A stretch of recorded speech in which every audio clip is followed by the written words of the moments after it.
All right, good evening, everyone, and welcome to a special council meeting. I'll start the meeting by acknowledging that the lands in which we're holding this meeting is the traditional territories of the Coast and Strait Salish people, specifically the Lekwungen-speaking people, known today as the Songhees and Esquimalt First Nations, and their connections to these lands continue to this day. I also want to point out that these proceedings are live broadcast, they're webcast, as well as archived for future viewing. So should you come forward and speak, if anybody's here, it'll be recorded at the time. We have, thank you all for coming out tonight, and we're going to start off this. I would like to amend the agenda if I might, and that is just to move item number. So our orders of our agendas are required by procedures by law to follow this format. However, we have the option in council of just adjusting the order, and I'd like to move number 2, the secondary suites report, down to number 8. Just before the motion on suite implementation, just because they seem to go logically together, and that seems the most appropriate way of doing that. So if we just need someone to approve the amended agenda as amended. Moved. Oh, Councillor Green. I'll move it as amended. Okay, moved and seconded. Thank you. Any changes, corrections? All those in favor? Opposed, unopposed. So thank you very much. We start off with item number 1, which is the presentation of the draft financial statements and audit findings report. Ms. Carter, I would imagine that you're the one that's going to be leading this conversation. Welcome. Thank you, Your Worship. We actually have a representative here from KPMG to present the audited statements. It's Liette from KPMG. Welcome.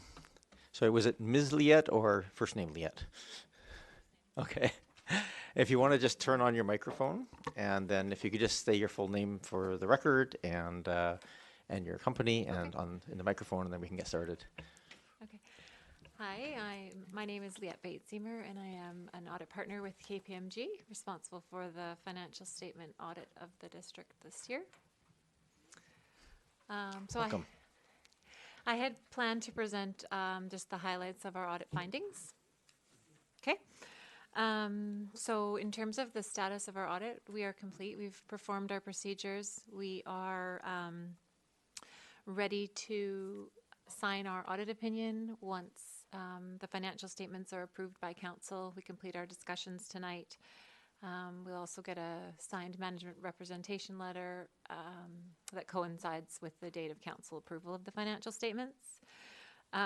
Our audit opinion that we anticipate signing on that date is a clean audit opinion consistent with what we've issued in the past for the district.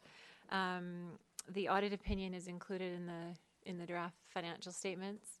It does look a little bit different than in the past, not as a result of anything that you've done, but there was a change in the auditing standards that require the audit opinions to include more information on management's responsibilities for the financial statements, those charged with governance responsibility and auditor's responsibility. So the sort of description of everybody's responsibilities has expanded.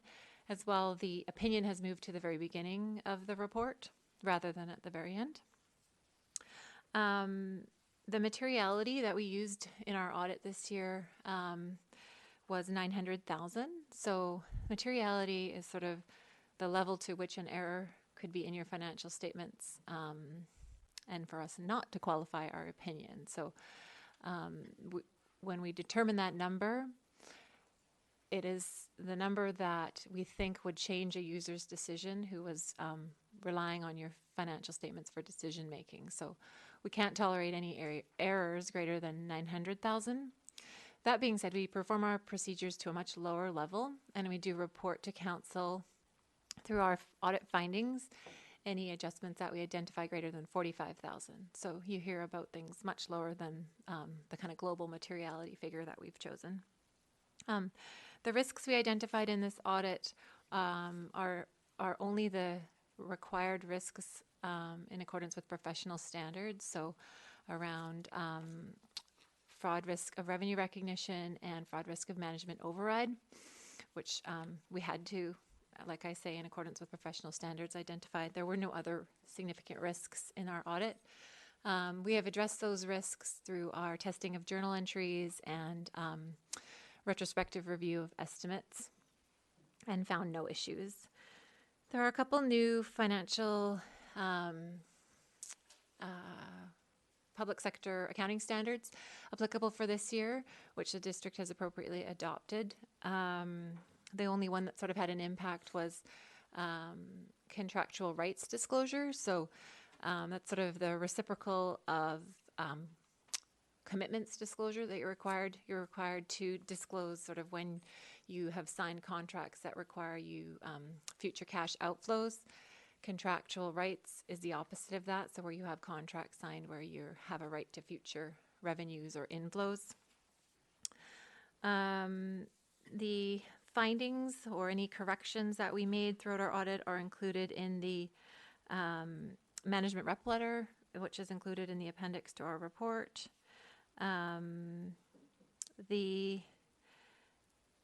Which also includes any uncorrected differences. The list of uncorrected differences are not material and have no impact on our opinion. In terms of control deficiencies, so we did not identify any significant deficiencies in internal controls. We've provided a management letter with some recommendations around internal controls for items such as updates of various policies, and then a recommendation related to the current year's adoption of financial reporting software. I can confirm that we are independent in our work as auditor, and we received full cooperation from management throughout our work, and I'd like to thank them for their help with our audit this year. Thank you very much. Are there questions from council? Mr. Riesinger, yes. I just have a quick question, and it's around the materiality. Is that normal for it to go up $100,000, like for an organization of our size, in 2 years? Because that's like, what, 12.5% or something like that. So is that a normal? Yeah, so we drive it off of your total expenses. And so where those results vary, usually everybody's kind of go up over time. So we will adjust our materiality in line with increases in total expenses. Thank you. Anything else? Okay. Councillor Patterson, then Councillor Zelka. Yes, thank you, Mayor. And if my voice fades in and out, it's allergy season, so please bear with me. But thank you very much for your report and the recommendations arising from the report. I did review it quite thoroughly, and I thought it was the report was well put together. I do have a few questions and perhaps some clarifications because of questions that I get from members of the community. One of the on page 10 of the report, it talks about, or in the financial statements too, it talks about tangible capital assets. I'm just wondering about the useful life of the tangible capital assets, and I'm not sure who should answer this, if it'll be the staff or our auditor, but is there any flexibility to consider terms of amortizing the useful life? Say from 100 years down to 80 years. Some municipalities for certain assets where they used to use 100 years have reduced them down to 80 years. Is there any flexibility? What's the regulations in the province of BC? So the estimated useful life of your tangible capital assets would have been determined by management. I think it was 2008 when you had to record all and then amortize all of your tangible capital assets rather than expensing them as you bought them, right? So you establish an estimate of the useful life. If information comes about that indicates that your estimated useful life has changed, you are able to change the estimate. So if you determine that actually that was wrong, the estimated useful life was wrong, going forward, we're not going to do buildings at 50 years, we're going to do them at 30 years. You can change policy, but that will be a retrospective restatement, so you'd have to go back and correct everything as if it was done over 30 years. If new information comes about that changes your estimate, that's forward thinking, then you can do a prospective change in estimate. of your, Yeah, for I your- guess I'm thinking in terms of new assets and financial sustainability and how you do your modeling of it. As you know, some shift between amortization period and reserve funding. So that I might have to turn over to Debbie for asset management planning. Ms. Carter, I think I'm not sure I entirely understand the question either. Are you asking about the amortization question or the tangible capital asset depreciation that you're asking about? Can that reflect reality? Yeah, it's really a combination of both. Thank you, Mayor. In that, you know, some municipalities decide to handle most of the things through reserve funds. Some municipalities now go to a bit shorter amortization period so that they are getting the depreciation over a shorter period, and then there's not as much requirement for money in the reserve funds. And this is future thinking, and it may be, you know, we don't have to answer it all tonight. I just thought perhaps it had come up before, and somebody might have the answer. It would definitely be a Ms. Carter question because it doesn't really relate to the audit so much. Ms. Carter, do you want to touch on that? You're welcome to. Sure, Your Worship, through Your Worship. I'm not sure that it has been discussed in the past, not in my time here at the district. Certainly in a perfect world, if we were setting aside funds equally to match depreciation, that would be ideal. Unfortunately, we're not there at this point in time, but it's certainly something that could be reviewed should council so desire. Thank you. Councilor Patterson, more? The next question I have is on page 11, of course, it talks about works of art and cultural or historic assets are not recorded. Councilor, can you just, page 10 of which document? It would be really of the financial statements? statement. Okay, That perfect. Thank goes you. with the audit report. So, of course, the works of art or historic assets are not recorded. I'm just wondering if there's any advice that it's prudent for municipalities to have a summary of the listing of the assets, the acquisition value, maintenance costs, things like that, and how it might be handled. If not within in the audited financial report or within the financial report, you know, what is it, if there's any prudent way of tracking that? Well, I can speak to the sort of the audit requirement for, because you're not to record under public sector accounting standards any works of art, historical treasures, but you are required to disclose the nature of any that you do own, which you've done in note 6D. As to the tracking of those items, I would have to defer that to management. Okay. But it does not show up in the financial statements, you're saying? Okay, thank you. Just disclosure. But there is, Mayor, just, I guess the question is around, there still is a valuation to them and an inventory recording. There have been municipalities where works of art have gone missing and without an inventory listing. Quite often, nobody knows where they went and when they left. So that's why I ask it. Well, I think it's worth asking the question, are we tracking that, Ms. Carter, as part of our, is there an inventory of art and their values? Your Worship, there isn't, at least in the finance department, there isn't a one-stop shop of a listing of the works of art. We do expense them every year, so we could go back through the finances to determine that. And I'm not sure at what level the Parks and Recreation area is tracking those, but we could look into that. Thank you. Thank you, Ms. Carter.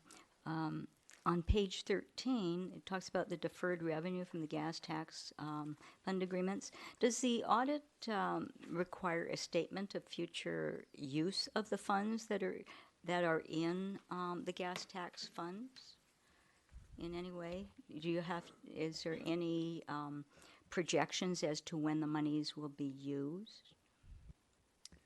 I'm not sure if that's probably more Ms. Carter's question than our auditor. Ms. Carter? Thank you, Your Worship. So the gas tax money that Councillor Patterson is referring to was the gas tax funds that were set aside for the Upland Sewer Project. There has been a change since then in how we recognize the gas tax funds, and we recognize it each year as the funds come in. So I'm not sure if that answers your question. So this item number 3 is specifically listed as a liability because it's been set aside for a specific task. That's correct. Okay. And then on page 19, the accumulated surplus and reserve funds. I'm just wondering if you could explain what information is reviewed in the audit, because I think there's been some confusion in the community that an audit looks beyond a single year and the single year's financial statements and looks over a longer term. So if you could just clarify what considerations you use to look at the funds balances and how you make a statement on it in the audit. Ms. Beetsinger? So our audit procedures around reserve funds are really just to give an opinion that these are fairly stated within a materiality, right? So what we're looking at is for any transfers in or out of the funds, that there's record of that appropriate approval. The spending is matched with usually a capital project. Thank you for that answer. So really, I guess what is being said then, Mayor, is that the audit does look at the value of the funds and the reasonableness of them, but it doesn't in any way judge the capacity of the reserves to adequately fund capital projects while providing financial stability over the longer term to the residents. That's correct. Is that correct, Ms.? Yes. Thank you. Now, this on page 8, you make several good recommendations, and this is in the audit report.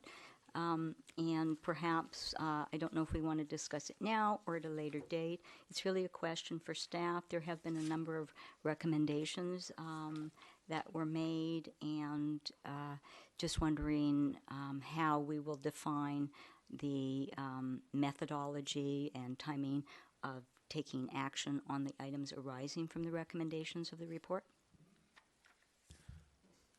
Ms. Carter? Thank you, Your Worship. Staff have taken action on these items. Last year was a bit chaotic in terms of, I believe, while we were going through a large part of the year, I was acting in the CAO role as well. So we were somewhat limited with resources. We have draft policies developed already. They're just not quite at a point where I would be comfortable yet bringing them in front of council. So they will be coming soon.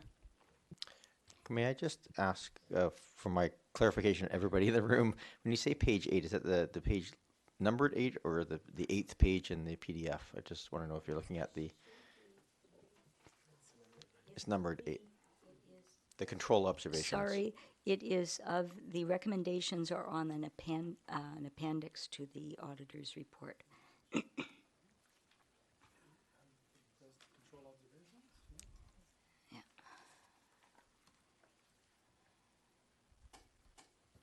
Just have to find them here. I just want to make sure we're all looking at the same pages when you're... Yeah. Can you clarify where your recommendations are? So we address any control observations on page 8, like you said. Yeah. Page 8 of the report, not the PDF. Yes.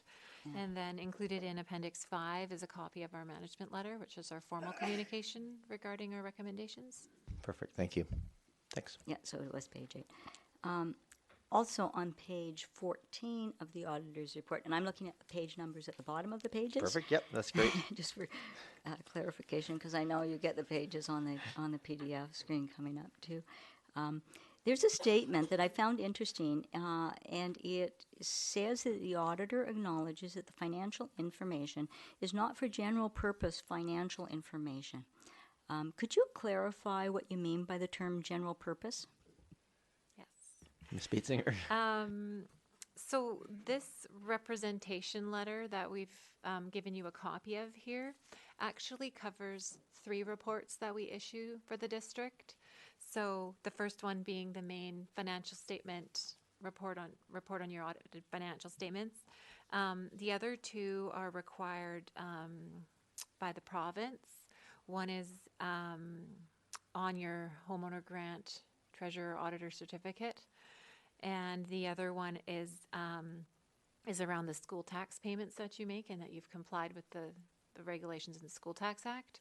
So what we've put in this representation letter is sort of three parts. The representation that management makes, overall information they gave us to audit the financial statements. And then where there's sort of a new bullet on, this is page 14 of the report, audit of the financial information. This is a representation that they've given us all of the information we needed on the homeowner grant audit that we do. And the other one starts again on page 15, reasonable assurance over the compliance with the School Tax Act. So basically what that's saying is that the report on the homeowner grants is not sort of a general purpose audit report like we issue on the financial statements. It's required by provincial ministry. Thank you. That's good clarification. I haven't come across it before, so it's nice to have an explanation of exactly what you, what you were referring to in that statement. So that's really good. I do have some other questions, but they really relate more to staff and the financial statements and the 5-year plan. So I think other than that, I thank you for the audit. I thought it was well prepared and it's a pretty clean audit. So that's all my questions on the audit. All right. Just for the record, the motions we have to have is one is to receive the audit information. The other is to approve the financial statements as shown. So if there's questions on those as well, it's not a bad time to ask them. Hello. Shall I keep going then? You can. If Yeah. you want a break, I can go to Councillor Zelka and come back if you want to. Maybe since we have the auditor here first, we'll deal with that. Councillor Zelka. Thank you very much, Chair. A question, actually this may be more for staff than for the auditor with respect to the report from our Director of Financial Services. I noticed that it's not signed by a CAO. I know we've had two acting CEOs and one interim CAO, and now we have a full-time CAO. This report, this financial statements, of course, covers the entire year. Is it possible to have a CAO signature on this report at some point? Since I notice almost all of our other reports at least have some concurrence from senior management. Or if not, could I have an explanation, please? This is the 2018 financial statements and audit findings report. Is that the memorandum? It's the memorandum. It's the memorandum from our Director of Financial Services dated April 30th, 2019, presenting these financial statements. Okay, Ms. Carter? Thank you, Your Worship. Yes, that was simply an oversight on my part. I used last year's report as a starting point whereby I was acting in both roles. The previous year did have the CAO sign as well, so we can certainly do that. Thank you. Is that your only question? Wow, that was very good. Any other questions? All right, back to you, Councillor Patterson. Okay, back to me. Now, these ones are really about the draft financial statements, and the page numbers I'll refer to are the page numbers that are on the bottom of the page of the financial statements. And Ms. Basinger, I'll just have you hang out because I may come back to something in the audit. So if you don't mind just hanging around for a few minutes, just might want to turn off your microphone in this portion. Thank you. Councillor Patterson. And some of these questions arise from questions that residents ask me, and I'm thinking that the financial people in the room may be able to clarify them better than I can. But page 4, statements of financial position, page 5, statement of operations, and page 19, accumulated surplus, all have some information that relates. Most of the questions I get are about the accumulated surplus. I'm glad to see that in future years we're going to change that. There will be a requirement to change that term, so we won't be calling it an accumulated surplus because it is very confusing, but it's on page 5. And relates to financial sustainability. What should residents know about the information and how it's presented? Many of them, I think, when they look at the accumulated surplus, they see the total at the bottom of a page, and they think it's all cash. So perhaps Ms. Carter would like to take a run at that one. This is a question for Ms. Carter. If you could just explain the notion of the accumulated surplus. Certainly, Your Worship. It is a bit confusing, I might say. If you look at the bottom of page 23, there's a note at the bottom that helps to explain it. And so the annual surplus doesn't include things like capital, debt repayments, and transfers between to and from reserve funds. And that's a requirement of the public sector accounting boards for municipalities that we have to follow. So, but that really explains why that number is so high. Okay, so there's two portions there. One is the annual surplus, and there's the other, the accumulated surplus. So I think you just addressed the annual surplus, the reason for that. But what does the accumulated surplus figure on the financial statements being so large? Well, it's actually a bit of both. The annual surplus, we have a number of eliminating entries that we have to do at the end of the year. So regardless of what's in our financial GL accounts, we then have to pull information out so that we're not reporting it. We pull out our transfers to and from reserve funds. We have to treat the capital differently. So there is in the audited statements as well a reconciliation between the 5-year financial plan and the statements, which is also helpful. Okay, thank you. Thank you. And I can track those numbers because I'm used to going through the reports, but I think some of the residents are a little more challenged on this. And so I'll go to the next question then, and it may help clarify it a little more. The investments, the increase kind of year to year, or at least over the previous year, is 13.9% increase over the previous year. And the note 2 on page 12 shows that most of the increase is invested in the money market fund. Could you explain, could Ms. Carter, I think it's for Ms. Carter, explain the rationale for allocating the funds to certain investments, and the money market fund being the short-term investment? Ms. Carter. Your Worship, those were set up prior to my arrival with the District of Oak Bay, so we have not made any changes. I wanted to have a chance to see what the flow of funds coming and going was with regard, because typically we use those funds for capital type projects, and whether or not, how soon we're going to need the funds or not. So certainly that's something that we could revisit. Thank you. And I have probably a couple more pages of questions I could ask, but I don't know that the people in the room would find them as interesting perhaps as the auditor and the financial department would. So I will save those for an aside conversation with staff. Thank you. No, thank you very much, Councillor Patterson. I think it's appreciated, actually. These are questions that do get raised not infrequently, and so it's good to have them clarified in the room. Yes. Ms. Beetsinger, yes. I guess I could just give a bit further explanation on the accumulated surplus that your residents are concerned over. So on page 19, if you look at the breakdown of the accumulated surplus, you see the first number in there, equity and tangible capital assets. So that's the amount that the district has invested in capital, which really isn't true surplus that can be spent, because unless you liquidated all of your assets, you don't have that 58 million in surplus.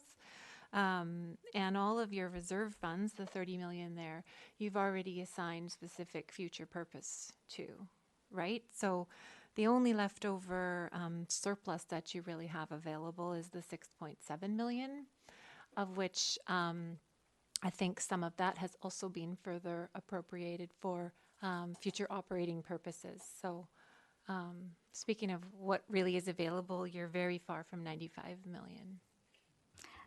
Thank you very much. I think that really was the answer that we needed to hear for residents, because there's been a lot of confusion around that, and I do appreciate it getting the information from somebody who actually has the education and the authority to give that answer. Thank you. All right, thank you. And I do appreciate that. Yes, hard to rip up pipes and sell them, so it doesn't have a lot of use for us. Any other questions of Otter? No, I don't.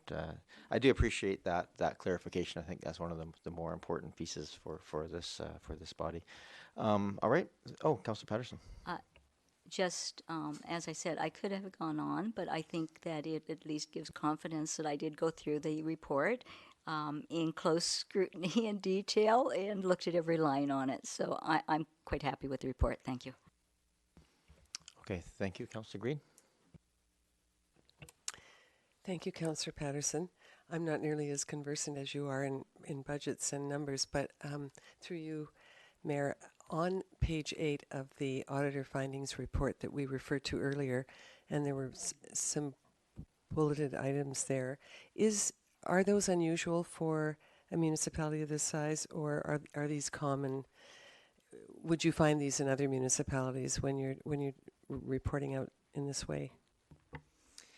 Yeah, I think it's common for us to sort of get an understanding of what policies you have in place and recommend any updates where we see kind of gaps in policies. So yeah, it would probably be common to make that kind of recommendation. If I can just, I guess what I meant, and I didn't phrase it very well, are these unique to Oak Bay, or would you find these in other municipalities necessarily? Yes, we would see them in other municipalities. Thank you very much. Yeah. Okay, thank you. All right, so there's two motions on front of us. One is to receive the audit report. Can I make the recommendation from staff and do both of them together? I don't see any reason. No, we should receive one No, separately. apparently we cannot. And then Okay. approve one. Okay, so I move that the 2018 financial statements as shown in Appendix A of the April 30th, 2019 memo of the Director of Financial Service be approved. Second. Moved and seconded. Any further discussion? Seeing none, all those in favor? Opposed? None opposed? And I move that the 2018 audit findings report as shown in Appendix B of the April 30th, 2019 memo of the Director of Financial Services be received for information. Second. Moved and seconded. Any other discussion? Seeing none, all those in favor? Opposed? None opposed? Thank you very much. Thank you very much, Ms. Batesinger. And I think I want to make sure everybody in the room understands. I think Councillor Patterson referred to, it's nice to have someone with the education or the knowledge to just say it, not us as council, not referred to staff. I want to make sure that's clear. I don't, it's good to have everybody at this table having the knowledge and experience to be able to just bring these explanations to the community. So I do very much appreciate both of you, all your clarity of explanations on things. So thank you for that. That ends item number 1. So thank you very much. We are going to move item number 2 to number 8, and we have some correspondence on upcoming agenda items.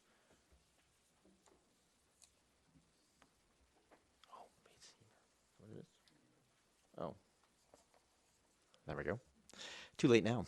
Item number 3. Could we just have a motion to attached be received? So moved. Second. Moved and seconded. Any discussion? All those in favor? Opposed? Not opposed. Number 4, bylaw memorandum. We have memorandum from Director of Corporate Services on first 3 readings. Are there any questions at this point? I just need. I'll just ask our staff. Can we do these in 1, 2, 3, or do them all 3 individually? Sorry, you could move 3 readings of bylaw 4727. I'll move 3 readings of bylaw 4727. Second. Moved and seconded. We don't discuss. Oh, Councillor Appleton. Thank you, Your Worship. I just note in the report itself, under bylaw 4727, the report does mention that following second reading, council should ascertain whether there's anyone in attendance that wishes to address council regarding bylaw 4727. So if we do 3 readings at once, do we omit that step? Your Worship, you can invite people to speak after 3 readings as well. All right, let's do that. So you have first or third readings. Do we call the question then before doing that? Normally I would call the second read and then ask people. So that would be appropriate, Your Worship. Okay, yes. so we'll call the question. All those in favor? So the first 3 readings, then we're going to ask the public to come forward and speak before we do approval. On the first 3 readings. I'm going to do this the way I feel comfortable with, if that's okay, which is we're going to do, if we just have a motion to do first and second reading. I'll move first and second reading of Financial Plan Bylaw 2019, number 4727. Second. Moved and seconded. All right, all those in favor? Opposed? None opposed? And is there anybody in the audience who wishes to speak to Bylaw 4727 at this time? And I apologize, I've lost my my piece here, so I'm just going to bring up my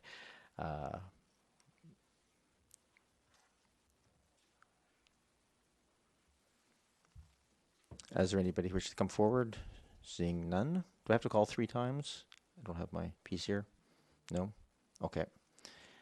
In that case, we'll bring it back to this table. And Move third reading of financial plan bylaw 2019, number 4727. Second. moved and seconded. Any other Councillor Patterson? Are we going to take any questions on the financial plan?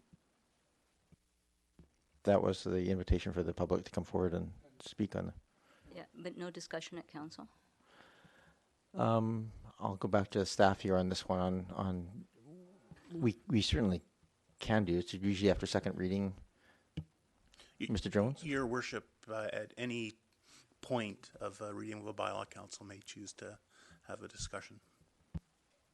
Do you have questions or comments you want to make?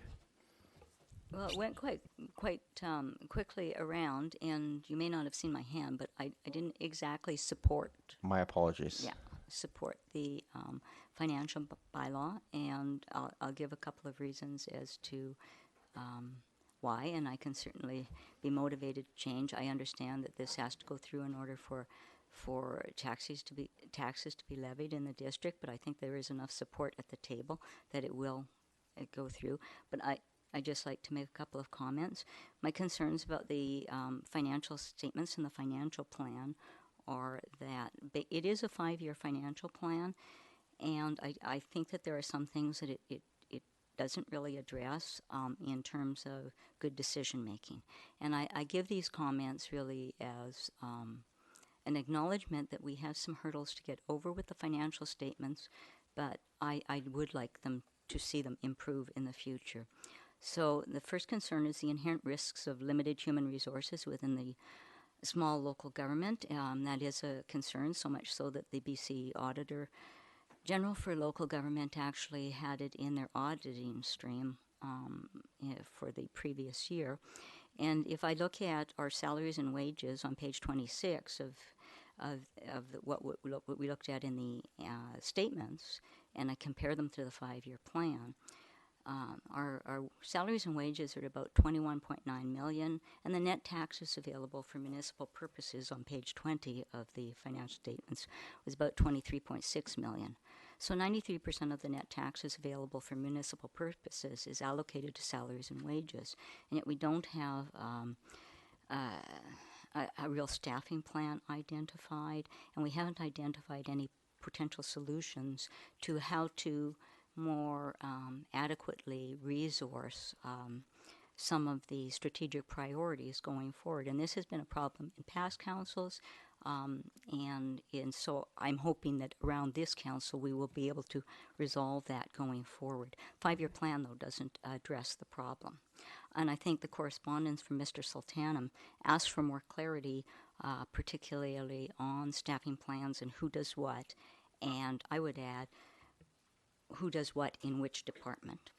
Many municipalities include that in their budgets and their financial planning. The segmented information on page 26. I think it's, if you don't mind, I think it's you wanted to raise these. I think it's worthwhile just to allow staff to address them. Thank you, Your Worship. So through strategic planning, actually, that was one of the projects identified for 2019 is an HR plan. And as we've been discussing over the last few months, it's really about pulling those projects and the budgeting and the financial plan together. So it's certainly on staff's radar, and we've certainly got the marching orders from council on that HR plan. Thank you. Councillor Patterson? Yes, again, and there were a few comments I had from residents on this, so I'm going to raise it, and I understand where they're coming from. The segmented information that's in the financial statements, it lists our departments. The categories are not really well defined for aiding decisions. Just an observation in it, say, building and planning combined with police, fire, and animal control. While I understand some of the logic, it's very difficult to understand then what the workload is like in building and planning, and how revenues from increased fees help to offset staffing and capital improvements. Miss, anything to add to that? This is on the financial plan you're talking about, or the financial report? Well, it feeds out of the financial statements that were attached to the auditor's report, which then in turn feeds into the 5-year capital plan. I don't know if there's any question there to answer, but Ms. Carter, do you have any comment? Through your worship, the only comment that I would have is with regard to the way that they are presented. That's something that we could certainly discuss with our auditors if there's options for change or not, as long as we're consistent between the financial plan and the audited statements. Okay, thank you. I believe it's important to note as well, we one of the things that this council has asked for is that our annual reports do a better job of sort of cycling back to report, and that we're having when is that scheduled for? We're looking at reviewing that, what this council is asking for within that annual report. So that workshop is scheduled for May 16th, Your Worship. Okay, so I think part of that concern will be part of that, is how do we do that cycle of reporting back in?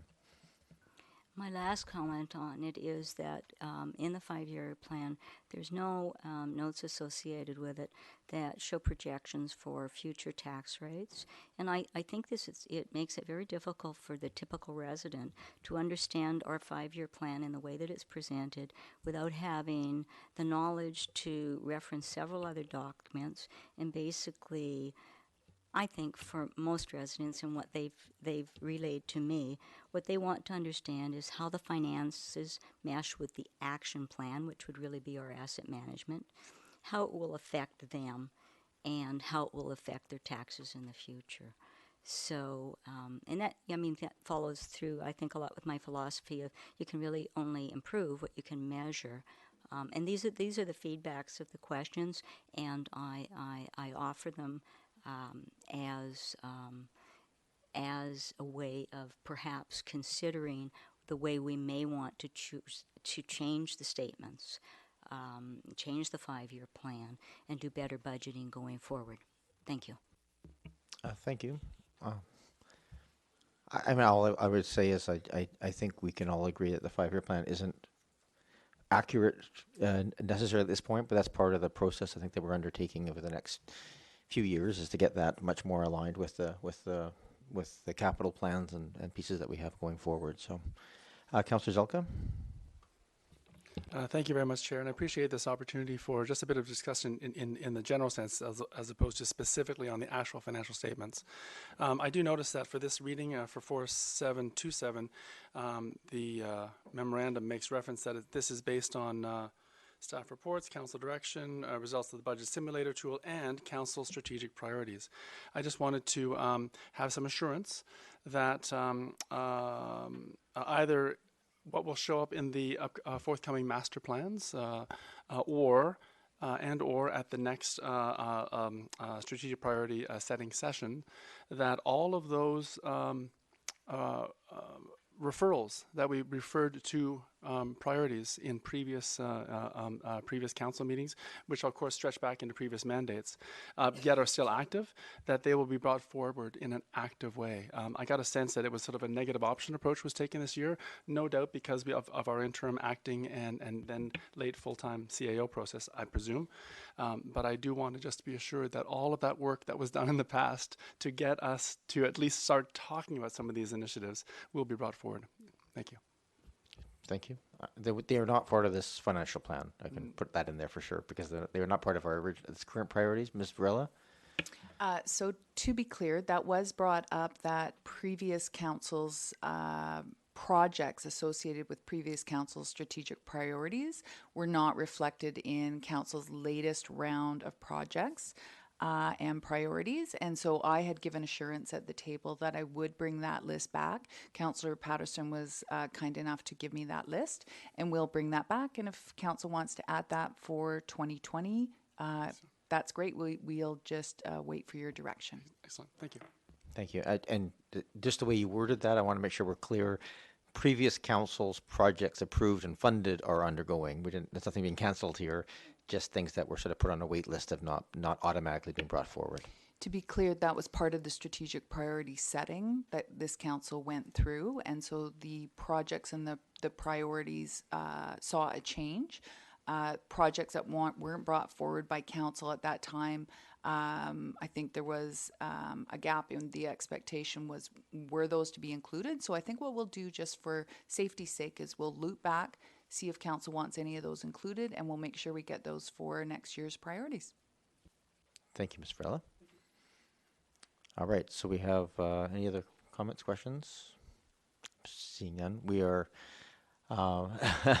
maybe I'll just turn to staff again. Are we have not called did we call third reading yet? Oh, someone's paying more attention than I am at this point. I think we did Your call third Worship, question. we have a mover and a seconder for third reading. Okay, so we're still open. Any other discussion?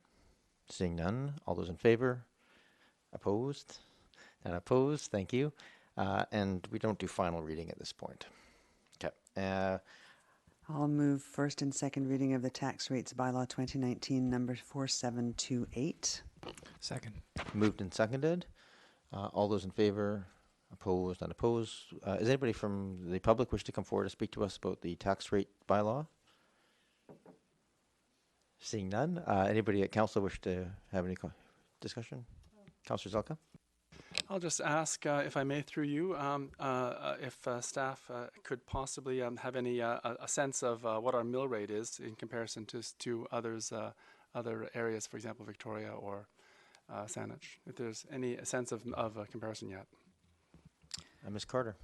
Through your worship, there isn't as of yet, but that is something that we will be working on with the other municipalities as we do each year. Thank you. I haven't called the question yet. We're just on second reading right now, so we're just having any other discussion. I'm not seeing any, so we'll need a motion for a third reading. I'll move third reading of tax rates bylaw 2019 number 4728. Second. Moved and seconded. Any other discussion? Seeing none, all those in favor? Opposed? None opposed. Thank you. Then we have Boulevard Frontage Tax Amendment I'll Bylaw. move first and second reading of Boulevard Frontage Tax Amendment Bylaw 2019 number 4729. Second. Moved and seconded. All those in favor? Opposed? None opposed. Is there anybody from the public who wishes to speak to us about the Boulevard Improvement Amendment, Boulevard Frontage Tax? Seeing none, I will bring it back to this table. Any further discussion? Seeing none, I'll need a third I'll reading. move third reading of Boulevard Frontage Tax Amendment Bylaw 2019 number 4729. Second. Moved and seconded.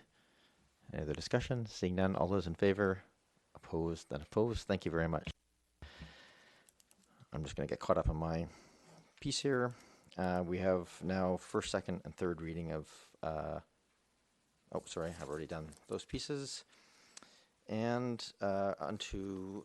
I've moved number 2 now up to this point, and this is a report by the Director of Building and Planning regarding sort of the process underway currently for the secondary suite study and how it relates to other pieces. Thank you, Your Worship, members of council. The memo that you have before you is really intended to help clarify the secondary suite study process and the associated question of the difference between completing the study and then working on implementation of the study. Mr. Anderson, Yes. sorry, I should just say, for anybody following on their electronic devices or at home, this was originally item number 2. We moved it to this point in the agenda. So if you're trying to find it, it's item number 2 on the agenda. Sorry to interrupt. Go ahead. Thank you. So what I'd like to do is I'll just highlight some of the key points in the memo for council's information, if you will. Again, we have council's directed secondary suite study to be undertaken that initiated with an approval of a terms of reference and then subsequently, budgeted for and then subsequently retaining consultants to assist us with the completion of the study. With respect to the terms of reference, there is maybe a question around whether the phase 5 of the terms of reference, which is referred to as a final strategy, also includes approvals. And the short answer to that question is it does not. Approvals would be subsequent to having a final strategy prepared as a result of the completion of our secondary suites study. So the approvals piece, the implementation would be subsequent to our secondary suite study and the work done by the consultants.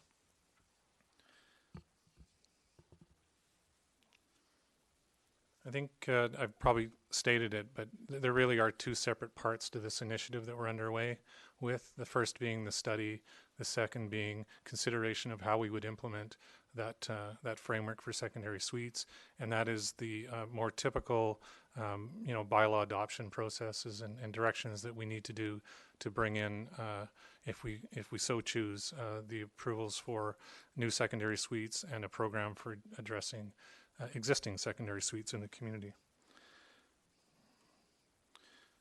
I guess the other point to maybe speak to in respect of the overall housing framework, secondary suites are part of a range of housing options that are available to the district to consider allowing in the community. In a previous report to council on secondary suite study process and its relationship to the housing needs report, in that report and through that discussion, council had approved early approvals of budget to allow us to move forward with the housing needs report.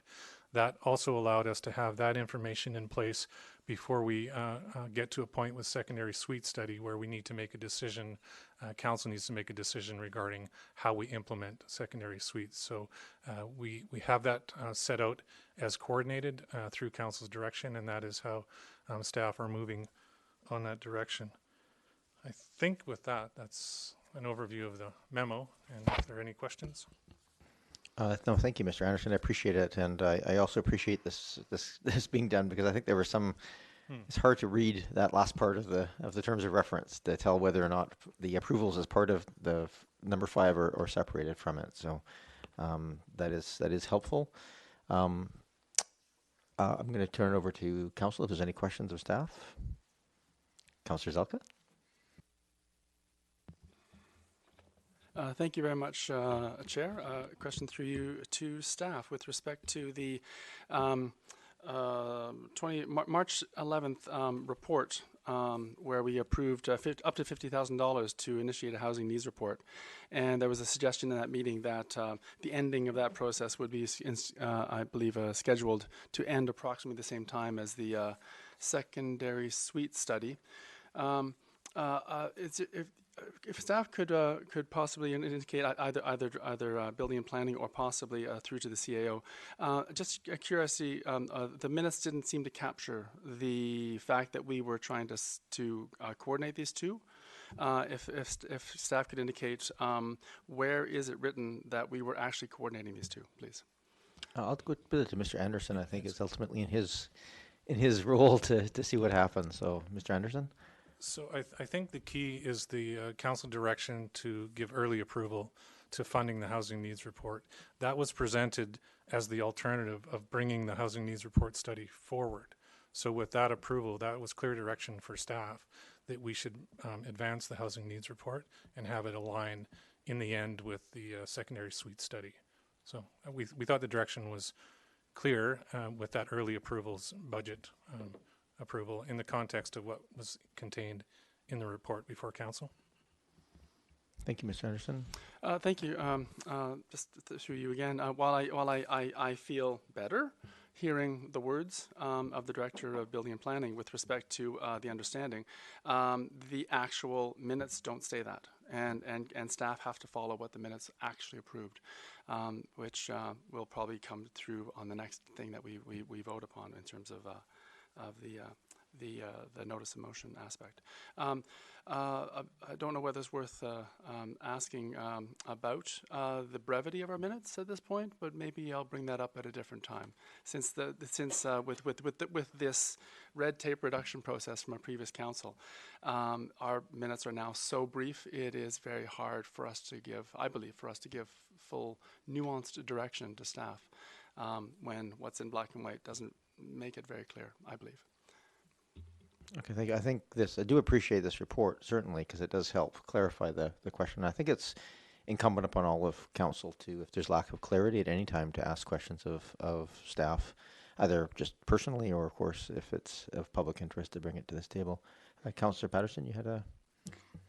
Yes, the staff report is helpful, Mayor, but, you know, and I will look forward to hearing other discussions when we talk about the resolution that's been presented. But while the report is helpful, it's also worth noting in the chronology that the process actually began prior to 2017. At a meeting in June 2015, Council approved terms of reference for a residential infill strategy and directed staff to initiate the residential infill strategy process that included secondary suites and a housing strategy. And they approved a budget of $60,000 to support the staff going forward with that in alignment with their 2015 to 2018 strategic priorities. The residential infill strategy terms of reference included 5 phases, 1 year to complete. An open house was held on short notice in September of 2016 with no definitive outcome.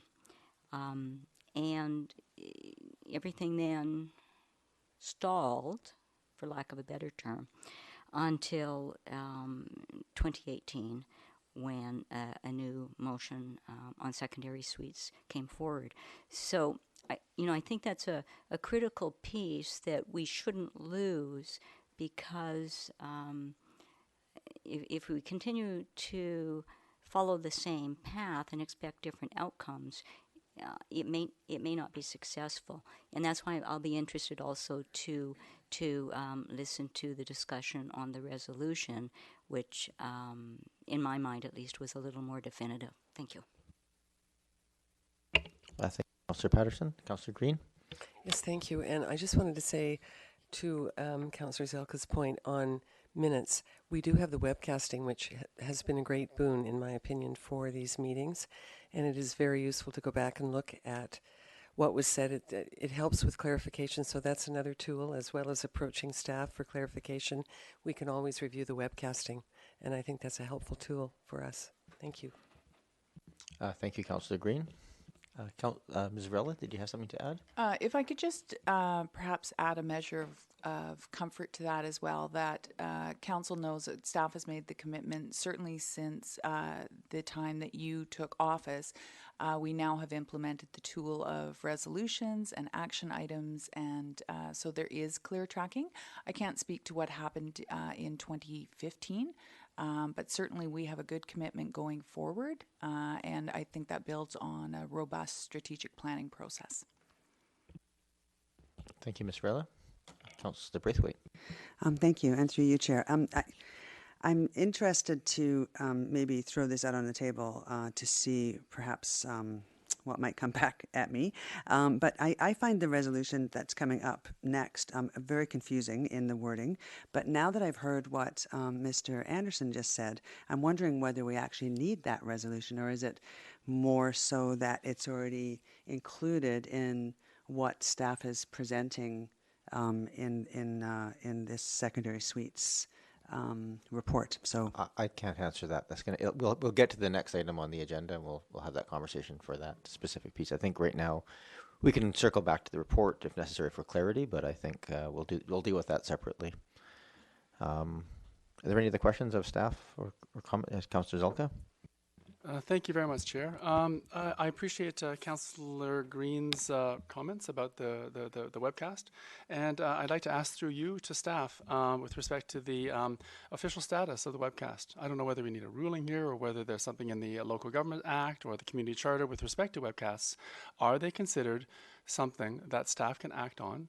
And do they stand as minutes of the meeting, or are they an adjunct that really supports the minutes, whereas staff can, I believe, I understand, and please correct me if I'm wrong, that only the minutes direct staff, not the webcast.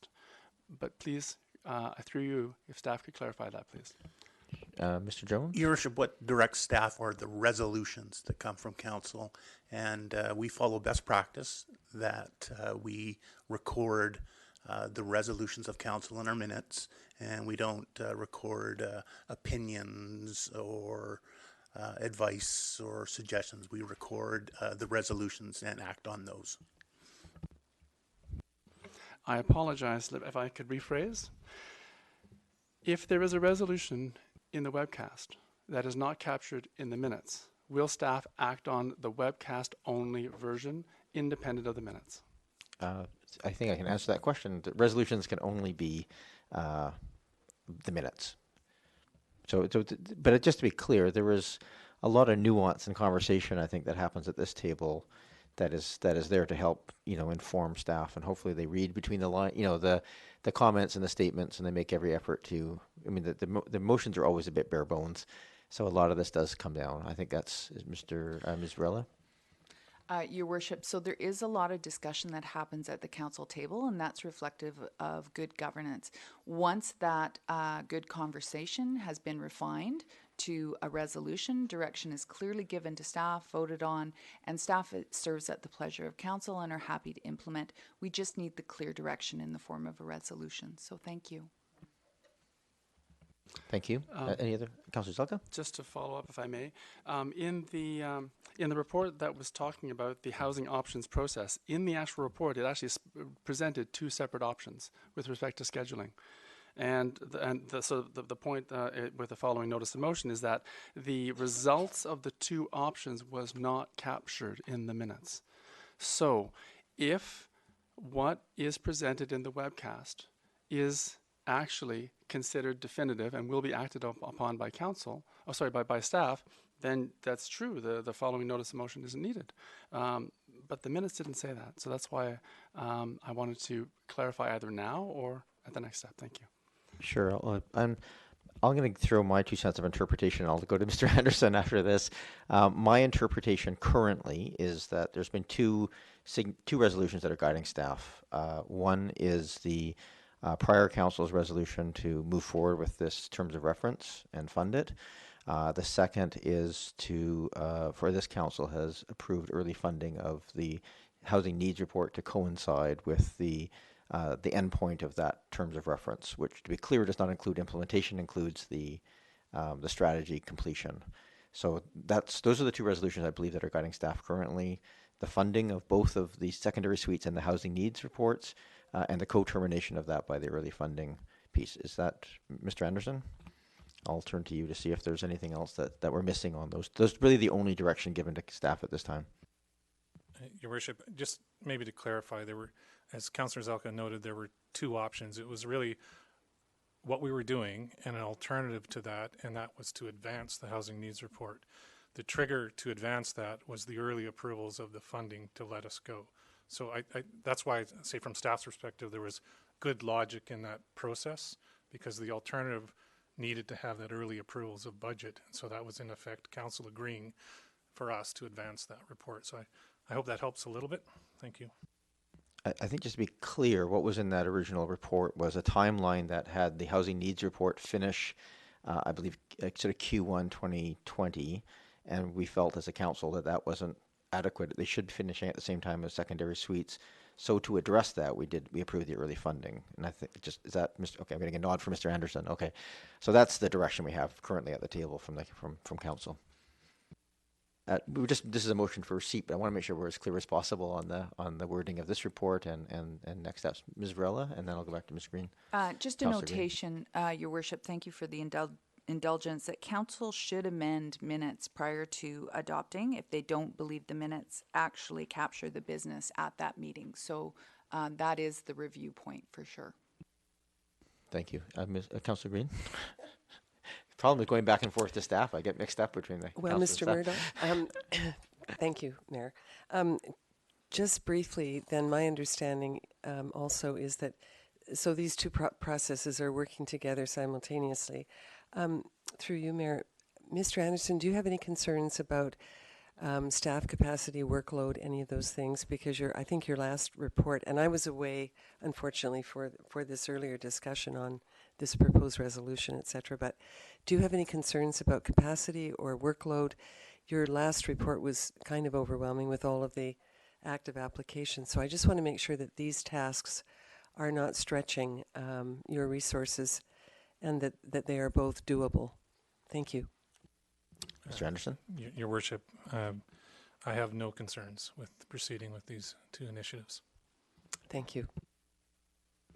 Thank you. Councillor Zelka, and then Councillor Patterson, did you have your hand up? Councillor Zelka, go ahead. Thank you very much, Chair. I guess one final question with respect to the report, the excellent report from the Director of Building and Planning. The report introduces a term referred to as a component. I'm referring to page 2, approximately the middle. To clarify, there are 2 separate components to the secondary suites initiative. The first to study, and then the approvals. However, in the actual terms of reference, the word component does not appear. Could the Director of Building and Planning please clarify what is the difference between a phase and a component? Mr. Anderson. Through your Worship, really in the memo was to try and help to explain that there's this distinction between completing the study and moving forward with approvals and implementing the study. So it was really just a term that was introduced to help to explain. Thank you. I appreciate you not pulling out a Webster's dictionary and reading us aloud the definitions of the two. Councillor Patterson? Yes, thank you, Mayor. As I listened to the discussion, it also brings to mind that we also did, in September, I believe there was a resolution to council to accept the task force report on public engagement and bring it forward to strategic priorities and budget. That didn't really happen in the way I would have had expected with a resolution, but I also am wondering how the task force report on public engagement, which really supported IAP2 standards, will be embraced in the work around the process of the housing plan and the secondary suite process. Thank you.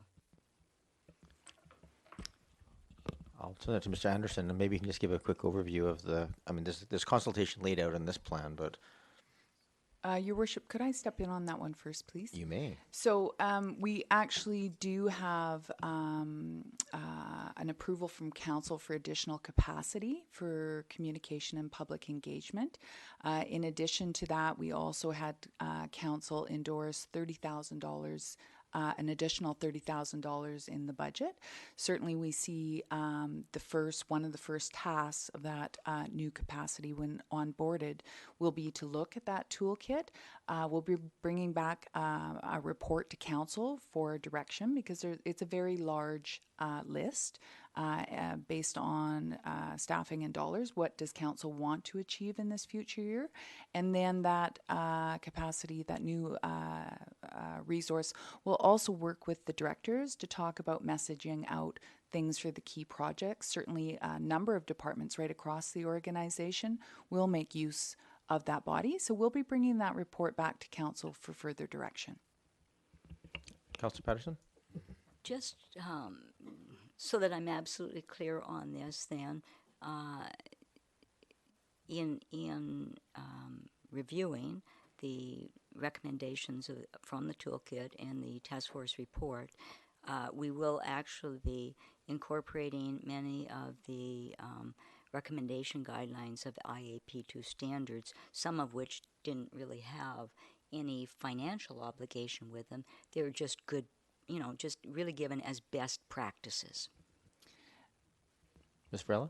Thank you, Your Worship, through you. So I think the task would be to take that large list and staff will review, say what are we doing, what can we do with in capacity, what will we discuss with Council for future budgeting, and what does Council want to achieve out of that list. So again, that will be a direction with a resolution from the Council table to action for 2019 within the budget you've approved. Thank you.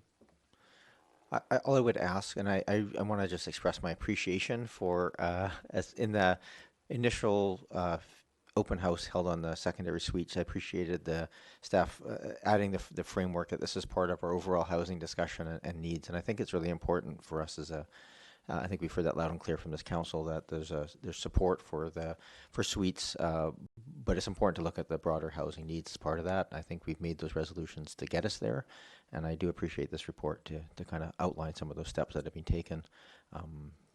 That's all I have to say on that.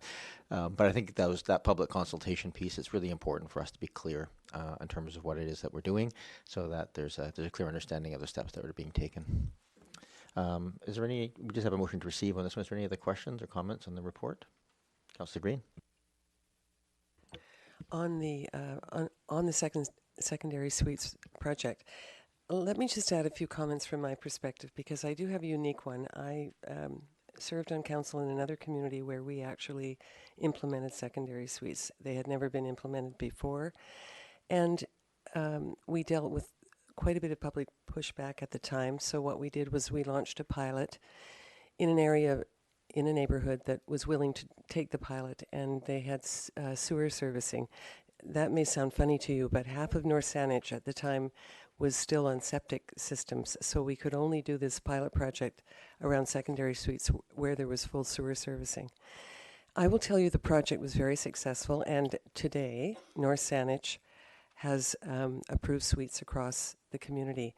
I know suites are a very serious issue in this community, but rather than divide us as a community, I hope that we can reach a place where we will be united in how we treat them, how we implement them. If the time comes, I may not be on council when that happens, but I can assure you that secondary suites are a viable option where appropriate, and in fact would help to conserve heritage homes, would help to conserve older homes in our neighborhoods. We're very concerned about the loss of those homes. There are a number of things that we need to think about. I do not diminish the concerns on the part of residents who have expressed those concerns about secondary suites, but I would like this to be a more positive experience than negative, and that would be my comment. Thank you. I don't want to get into the point of debating secondary suites at this point. I just want to get to the meat of the report. I do appreciate that, Councillor Zelka. Is this an appropriate time to move receipt? It is. Move receipt. Moved. Second. Moved and seconded. Any further discussion? Seeing none, all those in favor? Opposed? Not opposed.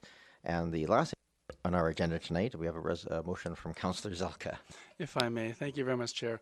Whereas Council at its meeting of July 9th, 2018 approved the terms of reference and directed district staff to initiate the implementation of a secondary suite process. And whereas following the October 2018 municipal election, the elected council at the meeting of March 11th, 2019 authorized the early approval of funds for district staff to commence work on the housing needs report simultaneously with the secondary suites implementation.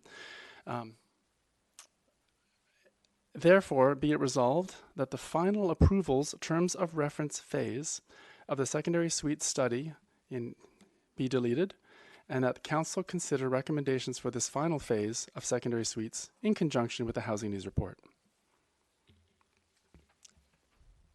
Is there a seconder? I'll second it. Moved and seconded. Councillor Zelka, your motion. Yes, thank you very much.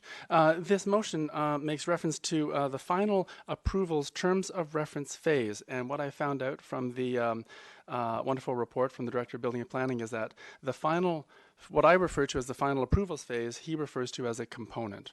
So whether it's a phase or a component, it's the unnumbered item that's at the end of this list called the Secondary Suites Implementation Summary of Process, the process that was approved to proceed to completion, including the approvals section.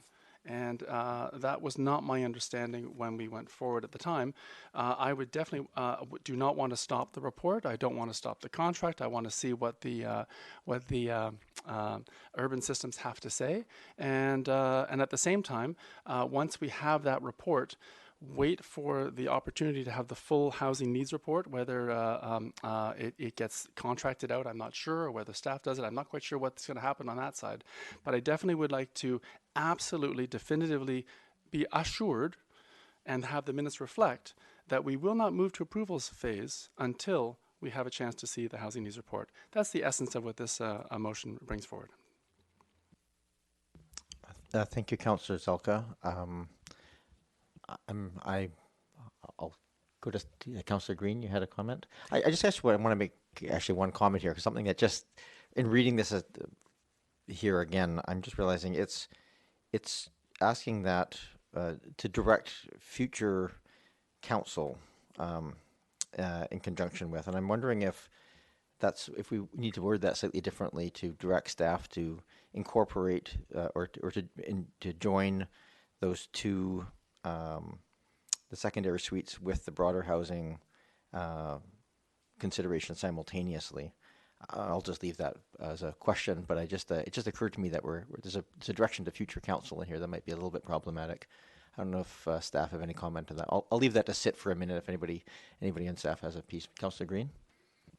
Thank you. I guess I was confused by the initial resolution as well. And I'm sorry we didn't have a chance to connect before the meeting, Councillor Zalka. But has the question or the issue not been already addressed by the report that Mr. Anderson just submitted and that we just approved for information?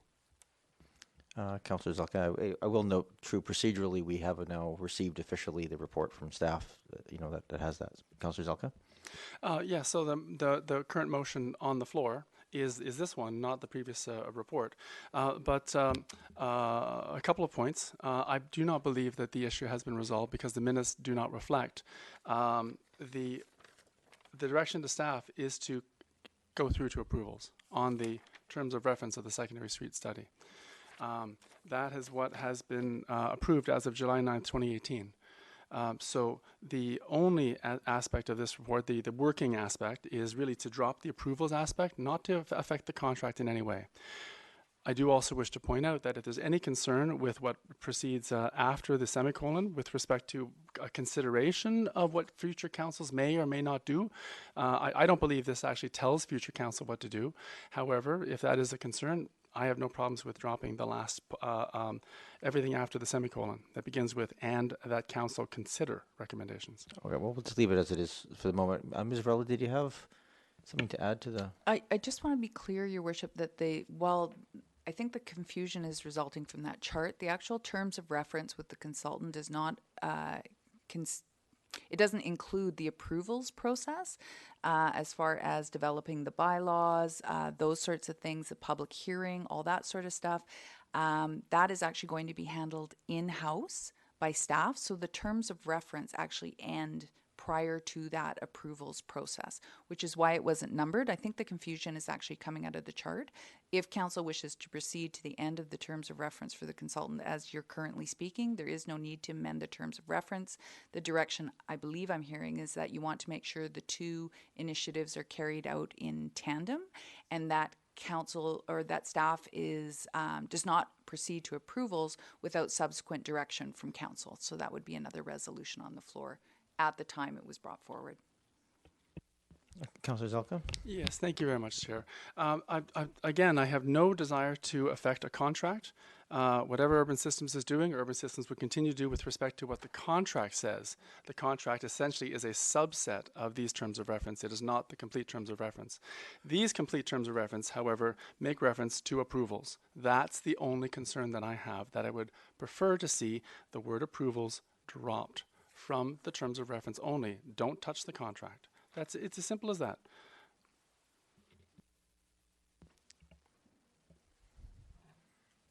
I'm looking to council for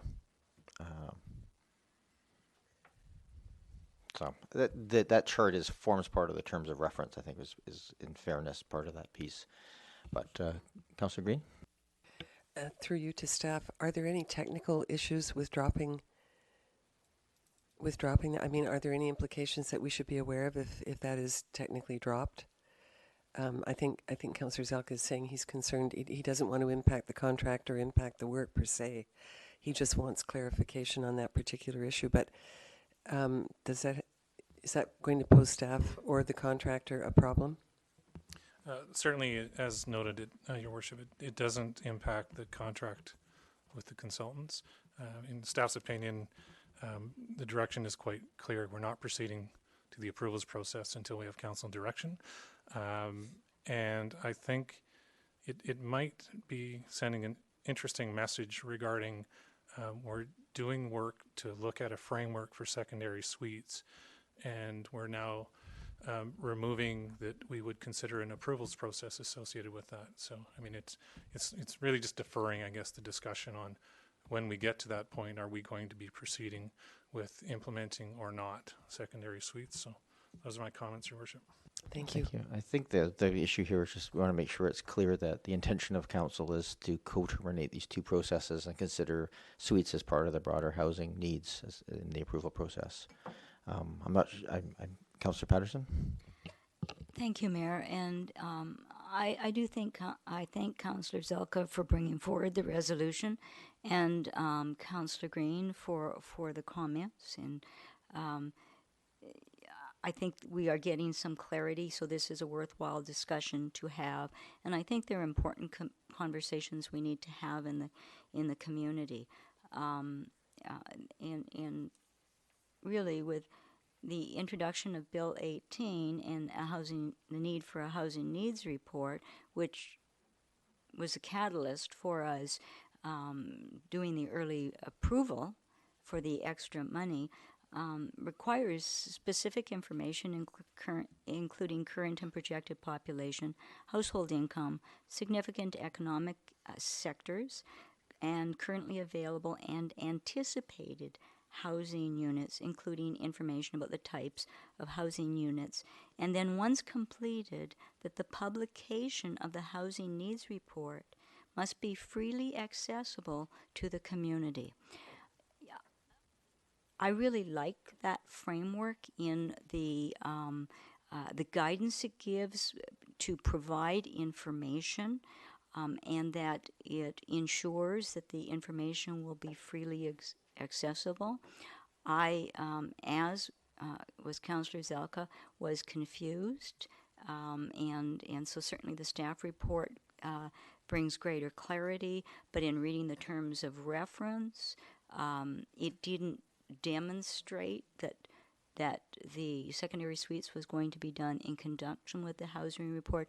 And these are such important conversations that we need to have in the community and manage with the community and provide information on, that I really think it's important that we get it right. And perhaps there is more of an oversight role of information coming back to council. Certainly the open house on secondary suites was I found on fairly short notice to be prepared for it. And so, to have better notice and to have better information, I think can only help the conversation going forward. So I thank certainly Councillor Zelka for bringing the resolution forward to bring more clarity to this issue. Thank you. Thank you. Councillor Braithwaite. Thank you, and to you, Your Honor. I think that for me, I think there's been enough clarity around the staff table tonight that's been presented to us that I'm not sure that we actually need this resolution. I think that just might muddy the water a little bit, especially in for me in how it's worded a little bit. I don't like the word deleted in there. The secondary suite study to be deleted. I think it should be suspended or delayed or something like that, or postponed, because I don't think it should say actually deleted, because that to me means that it's never going to be done. But really, I think that what we've heard around the staff table makes me feel comfortable enough to know that what council's wishes are, which is to have the secondary suite come in conjunction with the housing needs report. To me, that's been made pretty clear that staff knows that that's what we want. And I think there's consensus around this table that that's the intent of this, of the piece here. And I don't want to have sort of confusion that there's some sort of split or anything on that. I think that's been the general consensus of council, that we're trying to move all these housing options forward in a timely fashion. So I'm just wondering if it might make sense to, if Councillor Zelka is amenable to just to take this back and reword it a little bit, just to sort of be clear that the terms of reference, that before any approvals, I would say that the suites being considered as part of the broader housing needs reports as in the process going forward. We can work on the wording. I don't want to do wordsmithing here at the table, but I just want to make sure that the intention of this is very clear, And I think that trying to modify the terms of reference piece of that might be not the clearest way of doing it. Maybe we should just step back, change those wording, and bring it back here so that there's a clear resolution from council as to the intent of this. If council's amenable, I would be fine to consider tabling this to wordsmith it in such a way that it's absolutely clear that there will be no effect on the contract, there'll be no effect on the work going forward, there'll be no effect on anything, but that council fundamentally stays in charge. I've heard, verbal assurance. I just don't have anything legally in writing. And I, as a professional, I like things in minutes that are absolutely clear. And maybe I missed something in approving of the minutes. I think I apologize for that. But I would be fine to consider tabling it and wordsmithing it outside this process. Okay, so I think that's the appropriate process, because I think there's agreement here in terms of what we're trying to accomplish.